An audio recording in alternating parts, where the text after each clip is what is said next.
Hello. I didn't set up a light yet. Oh, welcome. You guys, this is day 2.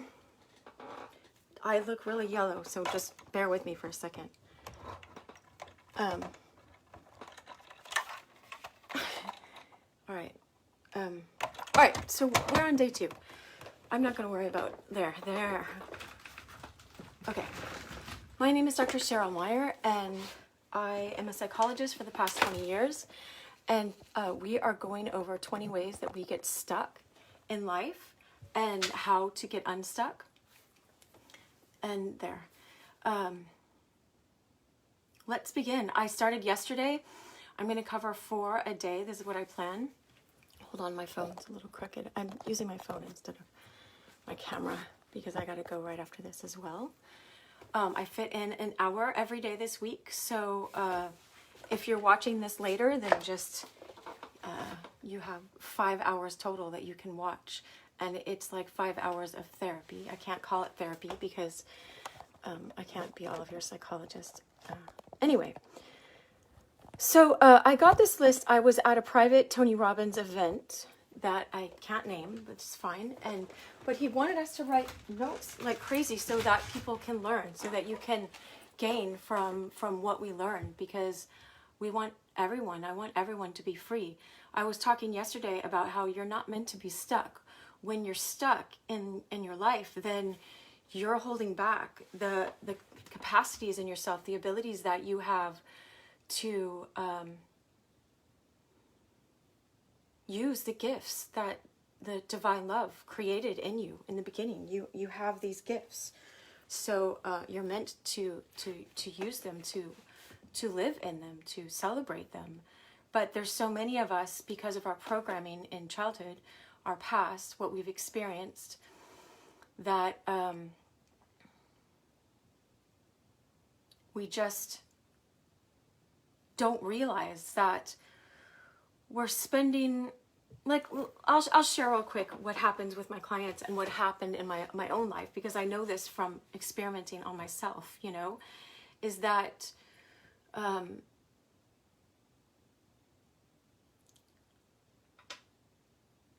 you may have been programmed, let's say, to be tough and to be strong or to cry all the time, but either way, it's still, what I notice within myself and with other people is sometimes we spend. So let's say if you pray the mystical prayer, what Christ taught his disciples, and I welcome all religions, so I always say that. But if I always believe that Christ is teaching us about higher consciousness. So when he says, give us this day our daily bread, you imagine you have a certain amount of energy every day. Some people call it chi or prana or whatever, however you understand it. If you grew up how I grew up, you never heard those kinds of terms, but I've heard of them all now. And I love it. I love understanding things in a universal way. But so you have a certain amount each day. And if you're spending 80% of that trying to act tough or trying to run from your deeper feelings, or trying to run from knowing yourself because you feel like you're going to be rejected, or spending 80% of that going blowing up this inflated sense of self, this egotism, then you're going to just be spending your time and energy doing that. And that's like 20% of your day, let's say, is spent getting through life, going to your job, interacting with other people, but 80% is used to build up this fake identity of yourself, or to run away from these feelings that you're not meant to run away from. I did my yoga this morning. Look at that. I just got finished. That's why my makeup is not near. I just grabbed some lipstick, but oh yeah, I was going to let me show you my before and after picture. I got this jumpsuit on today. All right. This was in 11 months. I posted it in 13 months, but this, I was in Turkey in October of 2019, and this, 11 months later, I was in Greece, and I had gone from a size, it doesn't say it on this, from a size 12 to a size 4. So you know that It wasn't a flattering picture. I could look almost like that now sometimes, but I did lose the sizes, so I know that it's gone. But anyway, I just bring that up to show you what can be done when you become unstuck in certain areas of your life. I was stuck in the area of weight in my life, and I was stuck in so many other areas. But all right, back to the 80%, 20%. If 80% of your energy is spent trying to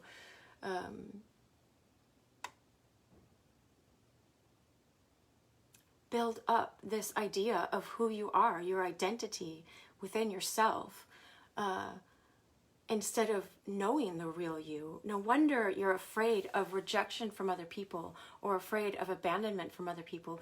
Maybe you're not even aware of that. That could be underneath. If you look at, why am I spending so much time polishing my car? Why am I spending so much time, shopping or buying stuff or feeling insecure about what I'm wearing or whatever it is, understand that underneath that, look underneath that. I'm doing that because, and then I'm doing that because. And when you find out, usually there's a fear that I'm not enough and I'm never going to be enough and people are going to reject me and I reject me and I can't know this deeper part of me, and all those kinds of things are underneath. And so what I want to do is equip people. Hold on, this is still my phone case that has this holder got crooked, but anyway, whatever. Maybe you guys will notice it now, but what I want to do is equip you so that you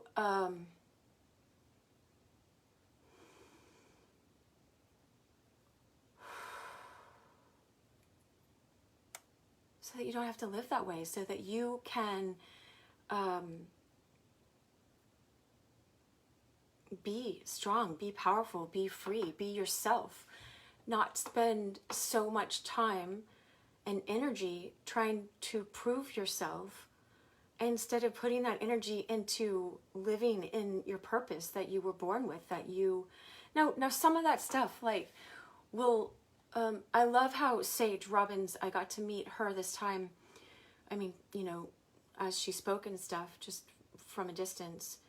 But she was saying, I loved how she said it. I used to say that it's like the prodigal son. You have to roll around in the slop with the pigs for a while until you see, all right, I've had enough of that. She called it satiate. She's like, I don't want to say anything personal that they shared, but anyway, this person or that person has to satiate in that experience. You have to satiate. Welcome to my life. I'm going through the 20 ways we're stuck. And anyway, I can't see who's here unless you chat, so feel free. But I'm going to also pay attention completely to what I'm talking about so I don't lose focus, because men are like straight lines and women are like wavy lines, okay? And so sometimes men are like, let's get right to the point. What is the structure? They provide the structure. So the masculine energy, we have both inside of us. The masculine energy provides like the structure, and the feminine is the flow. And sometimes I like to just flow and let all of this flow through me, but I like having the structure as well, so that we stay on. But she was saying, so what Sage Robbins was saying is that people need to satiate sometimes. And so you learn from, what I was saying, if you spent all this energy building up your false self and your ego and running away from rejection and numbing yourself from rejection or going to addictions or whatever, whatever you're running to, you'll get enough of it and you'll be sad enough, or you'll feel hurt enough, or you get burned enough times, or you are so sick of returning back to those toxic relationships that you don't return to those anymore. And you want a deeper solution, and that's where I come in. Because I'm always looking for a deeper solution. I want a real solution. I wanted one for my parents, and I was trying to give it to them when I was 5, I remember being 10 and singing a song like, what are words for when no one listens? It's no use talking at all. Do you hear me? I got my first jam box. Maybe it was 12. I don't know what it was, but it was this white one, and I was like, do you care? guess I didn't feel heard or understood, but that's why I'm here. I want to understand where you're coming from, and I want to help you understand yourself, because you can't take me with you everywhere, you know. A lot of my clients will say, oh yeah, I heard you in my mind. And I hear a lot of my teachers, you know, just their sayings come up or songs come up, you know. Bob Marley is like one of my teachers, and Rumi, and Christ, of course. But anyway, so let's go back to, I'll do a little review for a second, and hopefully at the end, you know, if any of you want to write a PDF, like want to do the work of writing down the ways we get stuck and the ways we get unstuck, the ways we free ourselves, then feel free, and we'll all have a PDF at the end, or write it in the comments and I can copy and paste it. So welcome. Let's take a deep breath again first.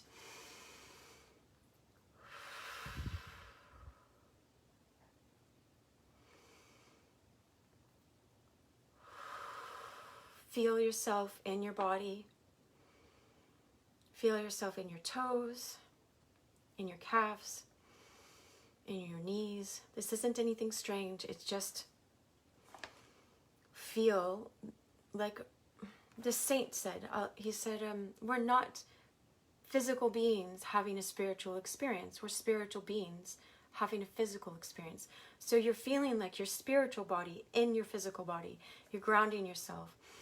Feel yourself in your thighs, in your hips, in your stomach.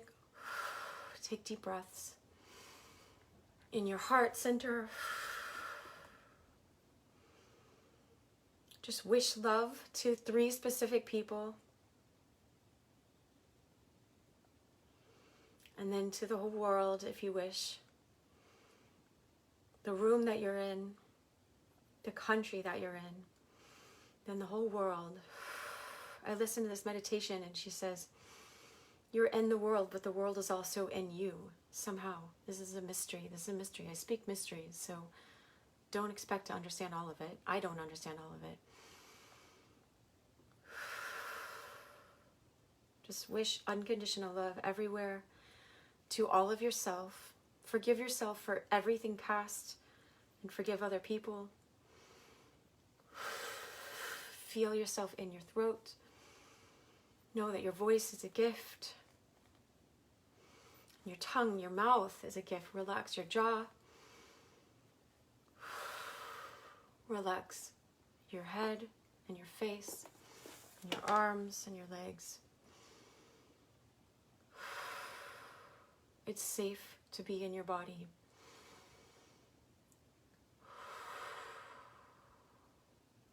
It might not feel safe, but it is safe.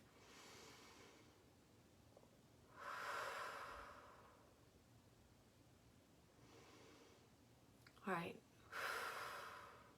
More than anything else, you know, is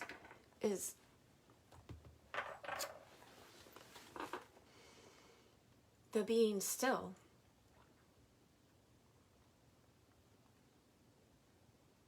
I made my webinar, and my first webinar, and I never made those before, and I was just inspired. I was at the beach when it was happening, and I got this word plug, and it's like to plug yourself into the divine, and each of the letters has a meaning.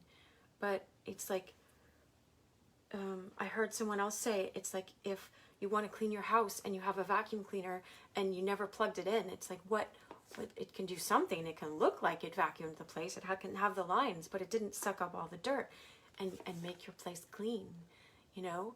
And so it's like, excuse me, when we consciously remember that we came out of divine love and we can connect back to that in stillness, then any of the ways you're stuck, they just get washed away. They get washed away pretty easily.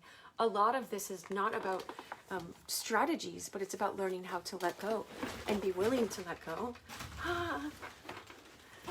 All right, so I moved my... All right, let me tell you the first 4, and then I'm going to get my footstool, because I have this footstool so that... Anyway, the first The first one is stuck in expectations.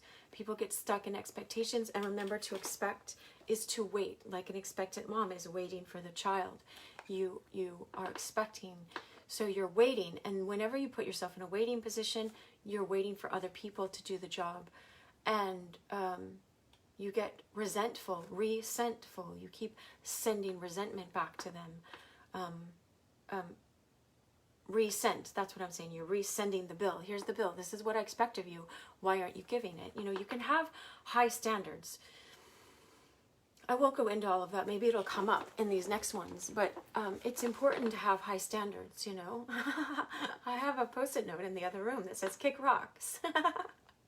These are my standards. If you don't like them, you can kick rocks.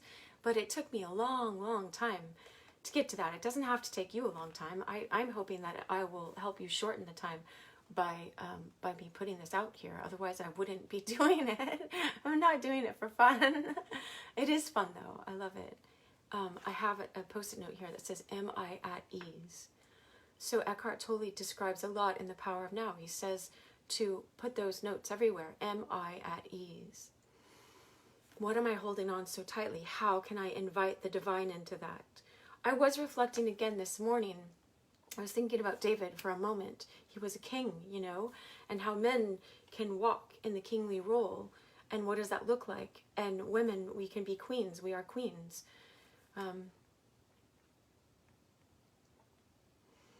But I watched this great 14-minute video on the difference between a princess and a queen. And a princess like wants to chop everyone's head off and has eggshells all around for everyone else to walk on. Everyone else is in charge of her triggers, and it's a mess. It's a hot mess. But anyway, David was a king, and you know, at first he was valiant and he fought Goliath, this giant, you know, and believe whatever you will about the story, but we can listen to the story. Stories teach us because they help get us in a different frame of mind. Instead of just your logical brain, you're in your imagination brain. And so he fought the giant, and people sang songs about him, and he played the harp, and he calmed the other king, Saul, before him, you know. That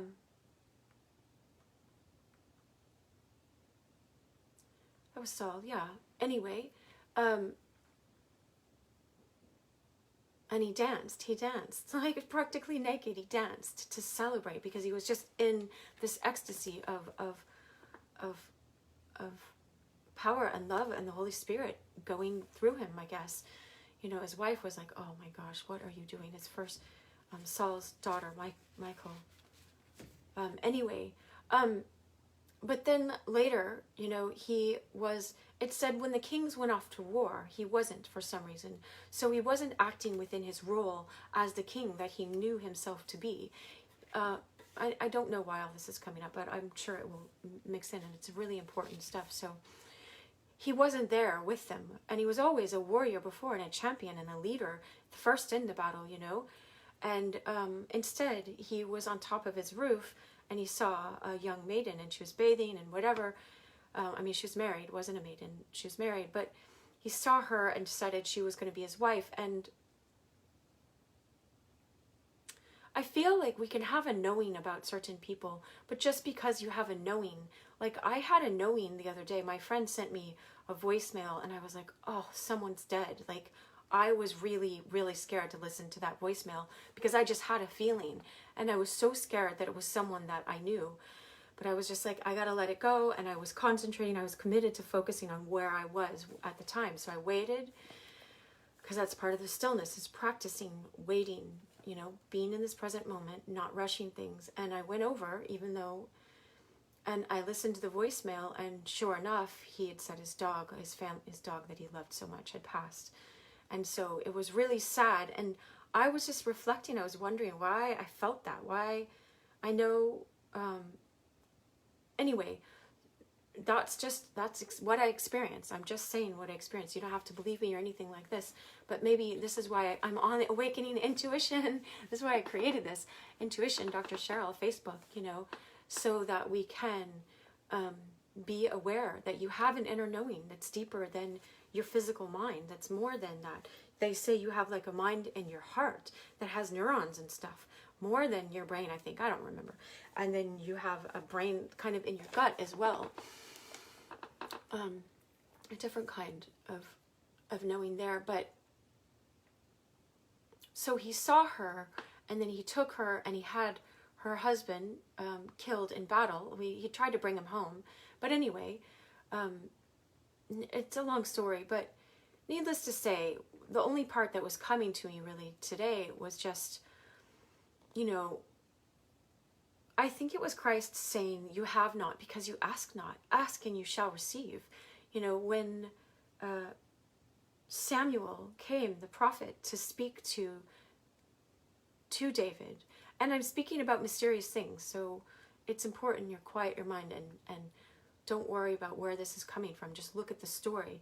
Here's this man, he comes and he tells him, like, you know, this guy had this lamb, and this one guy had all these lambs, but instead of, you know, he owned all sorts of, because David used to be a shepherd, he had a visitor come, and instead of taking one of his own flock, he took his neighbor's flock, this one sheep that this one person had, they would keep this one in their house and hold it to their bosom, and he killed that lamb to feed it to this rich guy killed that lamb, the neighbor's lamb, to feed it to their guests. And David was so mad. He's like, that man deserves to die, you know? And he's like, that man is you know? You took someone else's wife. And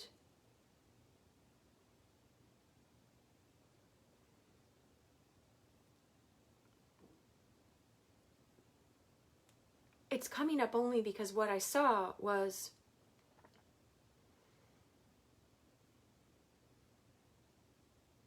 God somehow speaking in David's heart, like, you're a king. I gave you all of these things. I gave you a palace. I gave you children. I gave you all these things. If you wanted something else, just ask, and I would give that. And so I had something on my heart, like, I have all these things I need to take care of that are my responsibilities. And so I was thinking, that's why he came to my heart today. I was like, oh, God, here, I give you these things. I don't know how you're going to take care of it, but I don't want to take it in the wrong way. I don't want to steal what I think I need. But this is what it looks like I need. Like, I got to pay my bills or whatever. I got to move investments over or whatever. Like, show me how to do this. Give me wisdom. All right, so I'm just bringing that up. Who knows who needs this today, but ask for what you think you need, and watch how it mysteriously shows up, and be present enough in your life to recognize how it shows up in a mysterious, a funny way. Like, I was like, why is this tow truck yesterday interrupting our lesson, this important lesson? And the tow truck was removing a stuck car, you know, a car that wasn't starting or wasn't whatever. And so it was like, go figure. The divine was like making a joke behind us. That was what happens all the time in my videos. But to reveal different ways we get stuck. Stay chill, stay calm, you know. All right, be present. And that will help you the most out of any of these stuck strategies, all right? I'll give you the problem and the solutions and all these strategies, but I'm telling you what I've learned the most. And it doesn't matter if I tell you, like, practice being present and see what happens. I have other clients that have been practicing this. And some days they come in and they're like, this isn't working. Why are you, like, they get all mad. And I'm like, you know, and I'm like doubting for a second. And then I'm just like, wait, you know what? This is what I have to offer. And this is what I know works. And this is what I'm going to keep offering. And like, take it or leave it, you know, you can leave it. Like, I'm not making you stay here. And then, like, everything turned the corner, like, the next week for one of my clients after that. And, you know, or in the next 2 weeks or something. It's like, sometimes you're right at the edge, but that's when, let me tell you one more second, is these 20 plus things came from what I was saying, from the Tony Robbins thing. Well, Tony Robbins called on me because he said, does anyone have a breakthrough? I just had a breakthrough. I was crying because I watched someone transform from being this weak masculine to being this strong, loving, protective masculine right in front of my eyes. And this girl part of me just broke open and was bawling her eyes out because I just wanted to see my dad do that with my mom, my dad do that towards me, other men do that in their own lives. You know, Elliot, perhaps, my friend Elliot Smith, do that in a way where he was, you know, he was breaking up that day he died. It's from what I hear from other people. And so it was like, move to a place of strength. It can save people's lives. It really can. And so I saw that and I raised my hand, and then he called on me, and I was just going to be like, that moved me. That was so beautiful. Thank you for intervening with them and blah, blah, blah. And started grilling into me and my stuff and my side stories, my tales of woe that I had been hooked into blindly. I mean, some of them I was aware, but anyway, for 2 hours. And what I was going to share with you guys about that is just so you know, okay, so you know, because knowledge is power, it felt like a freaking blowtorch. Oh, I just was cleaning up my desk. I was avoiding doing my yoga at first because it's hard, and it's not like I always want to just do it, but I'm always glad afterwards. But look, this is a small one, but it was like one of those giant, I saw this little cooking channel, a cooking show about junior cookers yesterday, and one of the kids like, I'm gonna go out in flames. I loved his attitude, but he was using this blowtorch, and it was like that.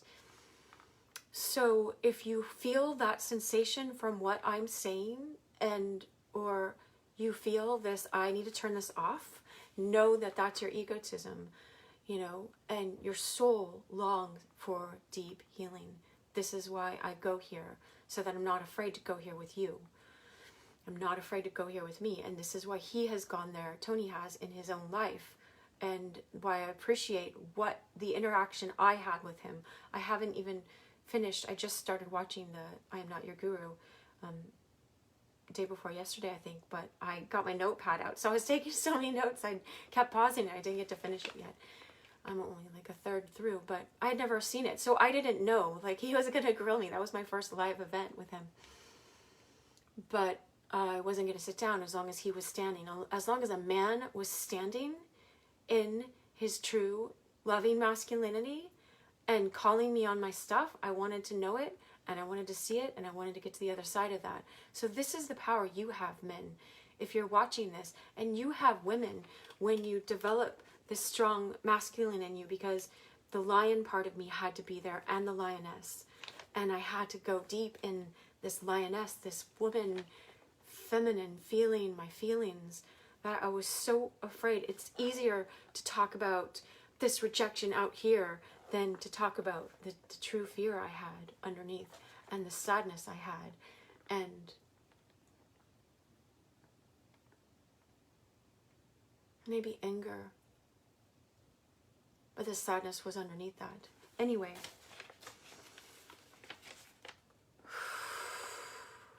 so when I did this on my own as well, I had a trigger come up the other day, and I didn't sit with it that way. That day I couldn't. I just calmed myself down.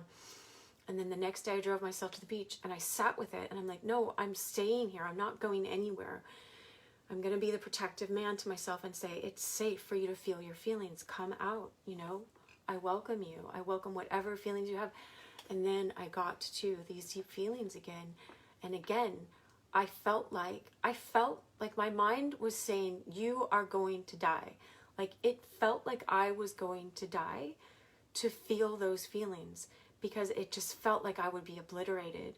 Because in childhood, we can be utterly rejected, and when we're ignored, when we are in our deep essence, because we're in our deep essence as children, and Christ said we must return to be like little children to enter the kingdom of God. And so you are, when we're rejected in that place, it burns, well, I don't have to make it so dramatic, but it can go in your memory pretty deep. And then you just have this feeling, if I go back to that place, I'm going to get burned, And it's just like, what Rumi says is, it just removes what is not you. Don't worry, you're coming home to yourself. Only it's removing, when you're letting go of your egotism, your outer personality self, it's just removing what's not you. You're returning back to your true essence. But it takes a lot of courage, and I am encouraging you now, because it feels like you're going to die. But it's better than living this numb life and trying to get high by other ways that are like stealing highs because you don't know how to be high in your true feelings, because everything just flows after that and you feel like so comfortable being in your own skin. And so am I at ease. Yes, I'm at ease. Like, reject me, go ahead, you know. I'm not saying I love that and I welcome that. Like, still, someone said something really mean to me yesterday in a comment on Instagram, and I just was like, block, delete, you know, because it was worthy of blocking. But it was just like, you know, focus. You have a mission here. You have power. You are a diamond, and you're meant. The sun can shine on the gifts that you have to give to other people. So why do we want to get caught up in that? We only get caught up in that when we're caught up in our own story, and we're caught up in the rejection of the past from our parents and stuff like that. And so be gracious to yourself. Be loving. Be kind. Accept yourself where you are. Like, you know, 10 months ago, that might have hurt me a lot more than me just, you know, keep moving forward, right? Because I was more tied into those stories, because I thought that was me, even though I wanted to get away from it. Anyway, so the other thing is, the solution for stuck in expectations is to appreciate them where they are. Appreciate yourself where you are. Be grateful for what you have. Be appreciative. Thank you. You know, thank you. Meister Eckhart said, if there's one prayer that you have to say to the divine love, to God, say thank you, you know. Thank you, thank you. What is thank you, poverty? Thank you. I don't know. Is that Alanis Morissette?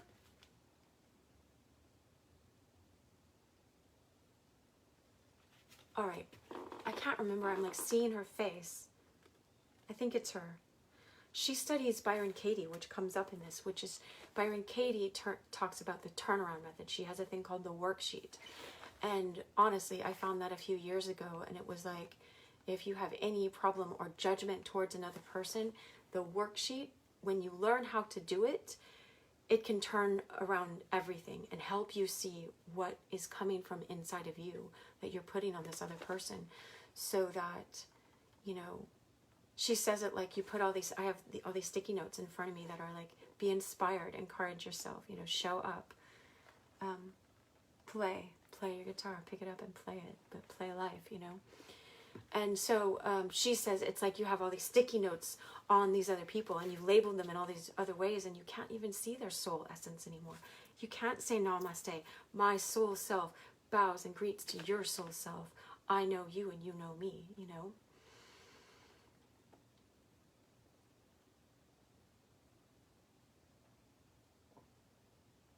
That's where the magic is.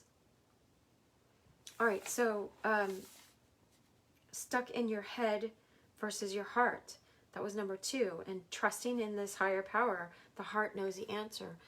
In divine love, trusting in that helps you move out of your head and into your heart. You move into trust, and trust like, all right, come what may. I love in the movie The Count of Monte Cristo with Jim Caviezel, right? He says there are going to be storms in life, you know, and I was talking to someone about this yesterday, a client, and I said, you know, he says the test is when you can look at those storms and you can say, do your worst, because I'm going to do mine, and I'll do mine, you know. Do your worst. Bring it. Like, you know how they do that? In like the Matrix and stuff, when they're fighting, like download the you know, Taekwondo, Jiu-Jitsu.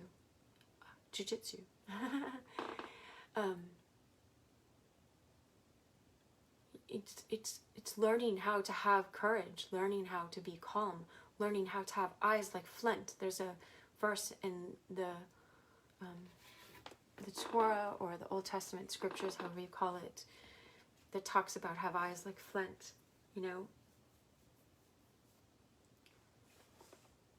I think of Christ, you know, the death part, people punching him in his face, and he knows his purpose. It doesn't have to happen. He could walk away from that any time. Like rose other people from the dead or walked on water. You think he can't like float out of there? Like, he could do whatever he wanted.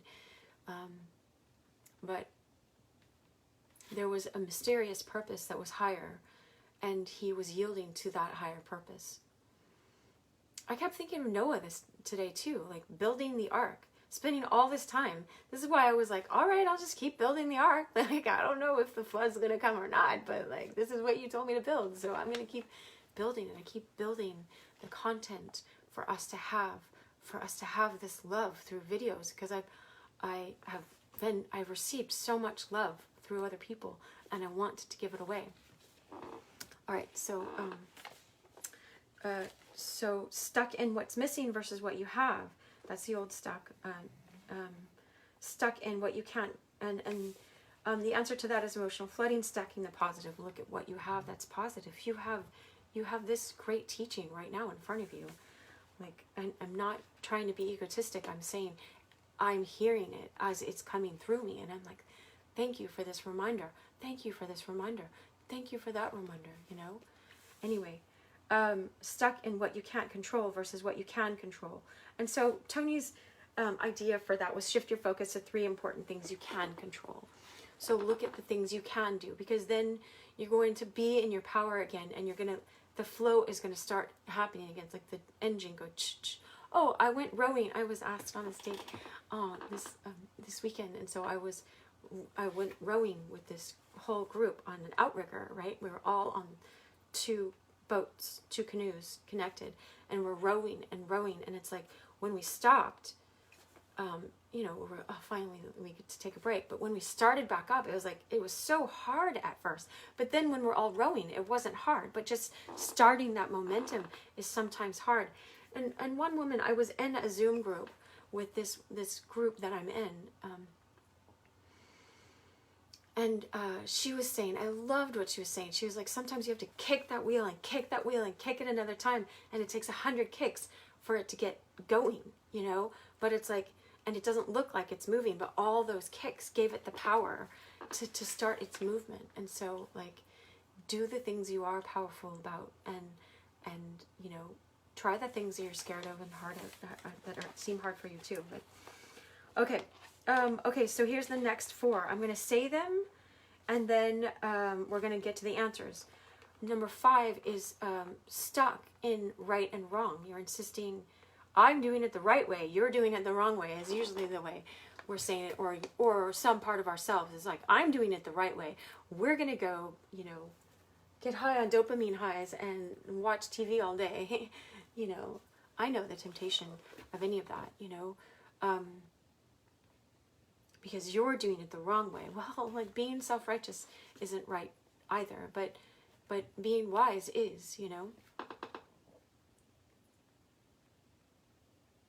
My kid was saying that to me yesterday in the car. They say the most beautiful things in the car. He's 12. And he was saying, Mom, I think more important than this or that, I can't remember what else he was naming. He's like, is being wise, having wisdom, you know. And I was like, wow, like, I'm so glad, you know. But okay, so we're stuck in right or versus wrong, stuck in self versus others. These are ways we can get stuck and how we can get unstuck. Welcome.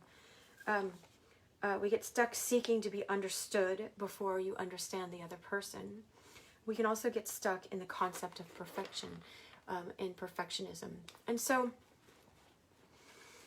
all right, so contemplate those for a second, and we'll go back to the right versus wrong first. I'm going to get the stool. All right, I got it. It's silly, but it reminds me to be magical, to connect to the divine, to connect to the story, to connect to the love, to connect to the song, you know. These are like the feminine aspects, or whatever, the divine aspects. Divine is both feminine and masculine as well. The word Yahweh, like, I found this out just the other day after I was studying masculine and feminine. It came up when I did a search for how to spell it again or something. Is Yah is feminine and Wei is masculine, they said. And so it's like the I am is both the name of divine love. One of the names of is Jah, but That's the feminine aspect. Like, yeah, you know, we're jamming. I wanna jam it with you. Jaw is in that. He says jaw. Anyway, Bob Marley. All right. Okay, so look, we come from the oneness. We come from divine. Whether you understand it or like that or not, it doesn't matter. I'm not trying to tell you how to understand this. I'm saying what I've experienced myself mystically from meditation. So I'm not saying you have to believe this or anything, but from what I understand, what I've studied as well, is that we come from the oneness. You know, even Adam and Eve, it says, you know, they took Eve out of Adam's side. It's half of Adam is Eve. This is what the mystical Jewish Torah commentaries would say. But we had such a patriarchal society for so long, for like more than 2,000 years, maybe 3,000 or 4,000 years or more. And so these stories were suppressed, but now they're coming back up, you know, not because they're made up, because we're aligning with truth. And as your consciousness opens up, like you can see, I don't know, this is how I understand it, and so we come from the oneness, but we live in duality. We live in good, bad, right, wrong, up, down, hot, cold, male, female, right, wrong, okay? And so it's normal. Our mind can get stuck. Again, what I'm pointing out is ways we're getting stuck is when we're stuck in our mind. When I teach presence and when Eckhart Tolle teaches presence and other people teach presence, you're learning how to be the observer of your mind. You're learning how to detach from your thoughts, to know that your mind can be like a beautiful instrument, like amazing piano or amazing violin or something that you can play, but it's not meant to play you. So the more you practice the discipline, it's a discipline of being watchful and watching your mind, the more it is not controlling you. Something that's lesser is not controlling you. It's like, some people say it's like the taxi, but I never really got that analogy. But it's kind of like if you're meant to be the driver and instead you're in the back seat and the taxi driver is telling you where to go instead of you're telling the taxi driver where to go. It's like if you're the one driving your brain, you know, it's kind of like that. But this is why Jesus is speaking in mystical terms again when he says, seek first the kingdom of God. This is why I was so moved, because that man that I saw in front of me shift from not protecting his woman, you know, his girlfriend, his partner, whatever, not protecting her and being afraid of her and being afraid of her anger, and instead of going, I love you, I've got you, I see through your anger, I see you're scared. You know, not telling her that, but showing her, I love you, I will step up, I will always step up, I love you, I choose you, I'm not going anywhere. When I saw that, you know, that was a man acting like a king, like a true man in his true masculinity. And so when Christ says, seek first the kingdom of God, he's not telling you to be a good person, like act like you're fake good. No, you seek the true kingdom, seek the true queendom, seek what it is to align yourself with God is love, with divine love, with the fullest of love. That's it. Seek first that, and then all these other things can come into play. Then you won't be stuck in anything in your life. All these things shall be added to as well. You know, whatever David was looking for in Bathsheba, if she seemed like a familiar person. Oh, it's the person that lost their dog just liked my post from yesterday from talking. I have it on Do Not Disturb, so I didn't know that would come up. But so that's someone acting in a true king, and whatever David was wanting in Bathsheba, divine love could give that to him 100 times fold. You know, if it was like this soul knowing that he had, you know, I know it could just seem like lust or whatever, but to me, it feels like something more, but I'm a woman, so I see. Anyway, so what can happen is you're stuck in wrong or right. And I love what Tony had to say. He had to teach us this. He said, ask yourself, do I want to be right or do I want to be in love? Live in love. Here, this heart. I have all these hearts. Oh, and I have the heart, my heart necklace. I put it on every day. It says love right here on the side, you know. This one does. It just to remind myself to live in love, drop down into my heart like this necklace, drop down into that. I have these other ones, but I don't have time to talk about those right now. Maybe another day, because they're all symbols. Like Bob Marley said, yeah, you know, I don't. What does money bring you? Riches. Do riches make you happy? What is true riches? And he's like, well, yeah, I have a BMW because it's Bob Marley and the Wailers. I'm like, yes, I love that, because it's like, you know, all these things that remind us. One other thing is, yesterday I put it in the comments on my Facebook, but you can see this is my picture. See, it says in my journal. Anyway, this is my picture that I drew of Van Gogh. Van Gogh's At Eternity's Gates. And I never knew how to draw before. Like, you see my drawing. Like, this isn't drawing, but this is just how I'm writing. Like, I draw like stick figures, but she taught me how to turn it upside down. And then I didn't know I was drawing fingers right there that were holding a handkerchief, you know? And so I just wanted to show you, because for me, I needed to see things. Tony pointed that out when he was doing the intervention on me. I saw the man transform in front of my eyes, what I always wished for in childhood, you know? And it was like, it's like more than Charlie getting the whole chocolate factory, like, you know, and his family not starving anymore. It was like that. It was so moving. I want to just give that to everyone. And why do you think, like, the guy works like 14-hour days, Tony does, you know, because he just wants everyone to know this. But I don't agree with working all that, but I pretty much do that anyway. I haven't been sleeping much. Anyway, but I meditate, and so, like, it's enough. I mean, how is that the time? Because I thought that was the time before. Great, we have more time than it. Okay, so ask yourself, do I want to be right? Because that's your egotism. Your mind wants to be right. Notice the mind wants to be right. The mind is like, I have to be right, because I know I have kids and I want to. No, I'm right. I'm older. Blah blah blah. And it's like, wait, am I right? They're their own people. How do I set boundaries here and limits, and then also respect where they are and who they are, and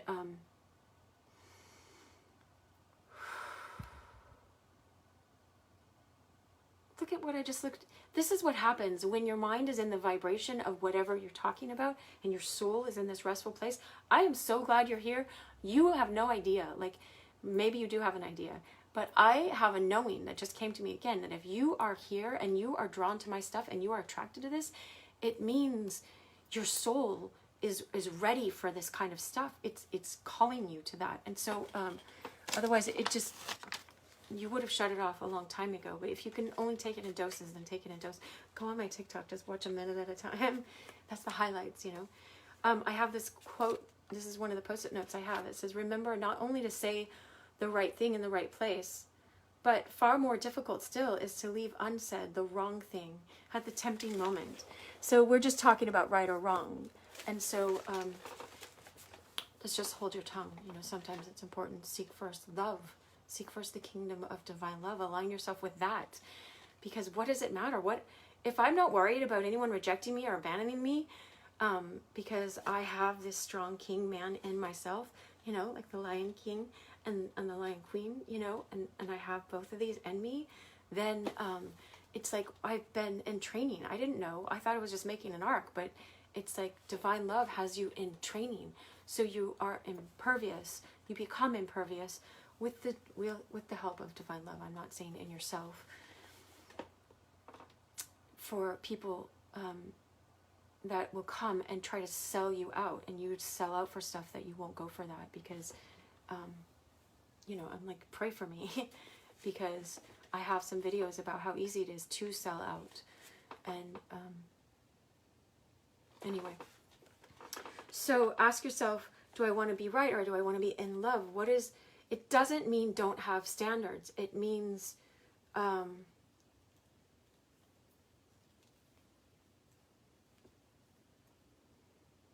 like with my clients, I'm not saying that they're wrong even.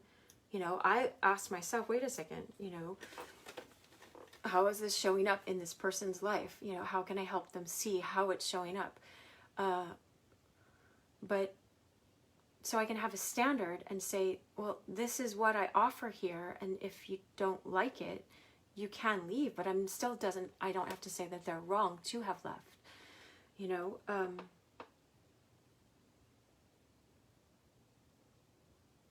But if I'm like, my stuff works and the way I do it works and you have to believe me and I'm having to try to prove a point, then I'm more invested. I shifted into being more invested in proving something to them and being in my mind and, you know, building up this false ego self again. That's so boring. Again, I'm like, it's so boring. I satiated with that. I had enough time in the mud where I don't want to build that up anymore. I want to build you up and encourage you. All right, so stuck in self versus others. All right, okay, this is the next one, is we get stuck in self versus the others. It's me against them, and that's where I was saying earlier about Byron Katie. You can look at her thing called The Work. Realize the truth. It has nothing to do with that other person. It's all me, my past conditioning. Change it with 100% responsibility. When you take 100% responsibility, it's not saying like I deserved to get beat or jumped or whatever, because I know a guy down by the beach that kept getting jumped by people, and I finally was said to him, I'm like, look, you know, he's this older man. I'm like, what's the common denominator in all of these stories? You keep getting provoked by these people and jabbing them, provoking them right back, and then they jump you, and it's wrong for 6 people to jump him. He was in the hospital, like, it's wrong. But until he takes 100% responsibility for how insecure he feels, that when they say something, he jabs them back, really, like he's a strong jabber, you know, that he is provoking that to happen, but it's still not meant to happen. Like, if, I was just going to say it, Elliot, if he provoked his death in some way, you know, it doesn't mean it was meant to happen. No one is meant to, you know, anyway, I won't go into that. I keep saying I won't go into that. It's obviously on my heart. But it's let's stay focused. Is like if someone says, well, like I could say whatever, my ex-husband was doing this, this, and this, and this, and I could name these things that he ought not to have been doing or whatever. Do you know what I mean? Whatever it was. Like, he's such a great guy. But it's like, oh, he's distant and he's not present and blah, blah, blah. Well, I didn't realize that by being in my victim story from childhood, I didn't have the real eyes to see this until Tony helped me on another level, on another layer. I've been working on all this stuff for years, so all my work is not in vain before. But it's like all my work prepared me to stand up there and not sit down and just crumble when he was coming at me with the blowtorch, you know? That when I'm just in, oh, this is my sad story of how my dad wasn't there for me in my childhood, or my mom wasn't, or I didn't feel presence or whatever, well, I learned to not give myself presence as well. So I was feeling my own absence, because a lot of this energy was this person in me that was like, you have to be doing this and this and this, and you have to be jumping through all these hoops. And I didn't feel loved by this person. I felt like I was just a taskmaster. Okay, yes, you know, let me be your genie and just tell me what to do. So I was pleasing this person and trying to please all these people outside. And I didn't feel my own presence, you know. I felt some kind of presence when I cried about my sad story, you know. But that's not real presence, that's scraps. And then I kept wondering why I kept experiencing scraps in some of my other relationships. It's because I was giving myself scraps. You, just like I gravitated towards, I saw that right and wrong thing when we're talking about right and wrong. When you're in this vibration of full love and seeking full love first and being aligned with that, that's what you pull towards yourself, you know. Don't believe me, try it, you know, do it. And so realize the truth, nothing to do with that other person. It's all about you and what you are drawing to yourself, all right? So 7 is you get stuck seeking to be understood before you understand them. Understand, you know, I can understand that my ex was trying to love me, but I just always assumed he was rejecting me, and that pushed him away and made him feel rejected. And then, you know, he did reject me or whatever, you know, and I was rejecting him, or we were both in numbness, or we both felt just helpless and couldn't figure out how to turn the tide, how to focus on the things we could control, or we could change, or get some momentum, get that boat going again in the right direction, you know. And we tried a lot of different ways.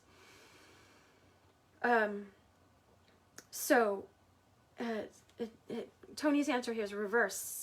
Seek first to understand them versus seeking to understand. That's a Rumi quote as well.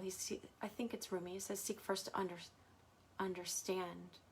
And that's what Jesus was saying when he says, seek first to take the log out of your own eye, and then you will see clearly to remove the speck out of your brother's. It's just a speck later. It's like, if I was starving myself all day and I'm like, why aren't you bringing me food?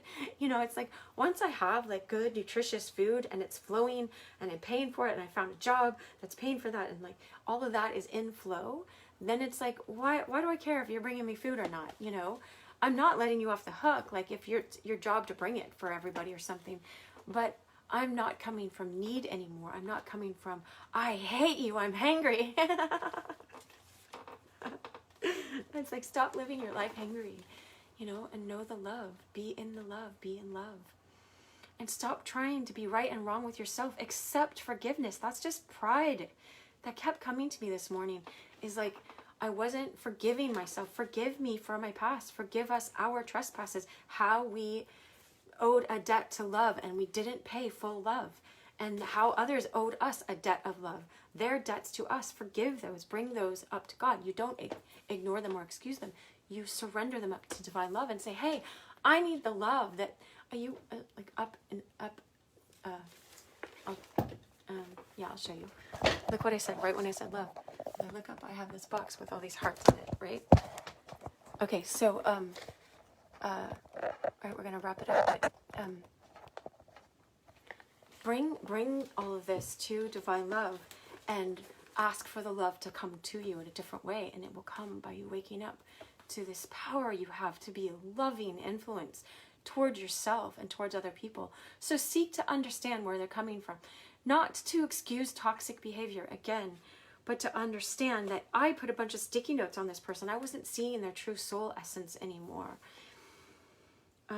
Write down what you want them to understand. Okay, this is a good one. This is what I was talking about with Byron Katie, and turn that around and write your prescription. This is your prescription. This is what you're needing. If I wanted present so much and I wanted a strong masculine in my life, instead of feminine, I kept attracting feminine. Like, learn how to be a strong man in my life and say, you are worthy of my love, dear one, my darling. You know, sing all these love songs from God to me, from myself to myself. Like, watch, if you see my skating videos, skate with an 8 being, then I'm skating and dancing to all these songs, and I'm just singing them, like, because it's the divine. I want to give it out to you guys. I want you to start singing these to your own heart. I want you to know the feeling of them. The last one is stuck in a concept of perfection. And so it says, remember the truth, perfection is an illusion. It's the lowest standard because there's no such thing. And Christ, even when he said, be perfect as I am perfect, the word is whole, like shalom means at peace, and whole. Ask the divine love in to fill up all these places in you that don't feel whole. Don't try to be perfect in yourself, because me trying to be perfect was keep trying to please this slave master and please all these imaginary ones that I put outside me that I was resenting. Like, what else do you want me to do? I've done everything. I've made 300 videos plus, you know, what else can I do? I was like, just stop doing, you know, and watch the magic happen. It's so beautiful. But I don't say stop doing it altogether. It's just, when you have this idea of perfection, that is your egotism again, because that's how it feels in control. It's like, I want perfection. And it says, even men who will think that they want to date some hot girl. My ex had this, he was telling me about it. It's so awesome. At his office, some guy in his office had this woman in like this hot bikini. And like at the bottom, the caption says, someone has to deal with all her crap, you know, all her stuff, whatever. And it said more, but you know, it's like, oh, you know, it's like we all have our inner stuff. But anyway, I was going to say some men have this idea of, if I have this perfect looking person, then it will make me feel, you know, like this trophy wife, like I'm finally made it and I am important and blah, blah, blah. Or she'll make me feel good about myself. But then they just get insecure that she's going to go cheat on them because she's so hot. And she could. But it doesn't mean she ought to ever. You know, you never want to use, don't hate me because I'm beautiful. You don't ever want to use your beauty to do something that's not loving, that's not protecting of the relationship that you're in. But I'm not here to moralize you. It's just, look at, this is a way we get stuck. We have this idea in our mind of perfection, and like this, I could have this idea of a perfect hand, and I start drawing my idea instead of drawing what I see, what is there, the beauty that is there, you know. And I have this idea that I had to be this perfect weight, and I could never get there. So I finally just started really enjoying my life as this person. And then like a way came in my intuition for me to lose it and get strong in this way. And I even look 10 pounds larger on camera. So, but I try to just let all that go, because go to high ideals, but perfection is just part of your imagination, your mind insisting that if you were just perfect, then I would love you. And then you're just repeating your childhood, because you're never going to reach that state, you know, in yourself. And so it always gives you a reason to stay at a distance. You know, that's what I'm thinking. Like, I know some guys have rejected me. It's like, oh, if she was just perfect, then I would love her. If she was perfect in this way. And these stuck ideas they have in their mind. I'm like, dude, I am so perfect. But it's like, because I'm used to keeping people at a distance, then it's safe to keep someone at a distance and never love someone really on your level, at this high level that you could live at, because I'm going to keep insisting she has to be perfect, just like I insist I have to be perfect, so I keep them at a distance. I'm sure I was doing the same thing, you know, I'm sure I was. But anyway, so we can learn so much in the masculine and the feminine, and getting unstuck. And I'm just using his ideas as a touch point here, for all this learning that I've learned in life and being a psychologist with clients the last 20 years, so that you can have access to this. All right, I wish you so much love. Thank you so much for being here. Share, right? And come to my page, come to my Awakening Intuition page on Facebook if you'd like, or my YouTube channel. It's Dr. Cheryl Meier. All right, much love.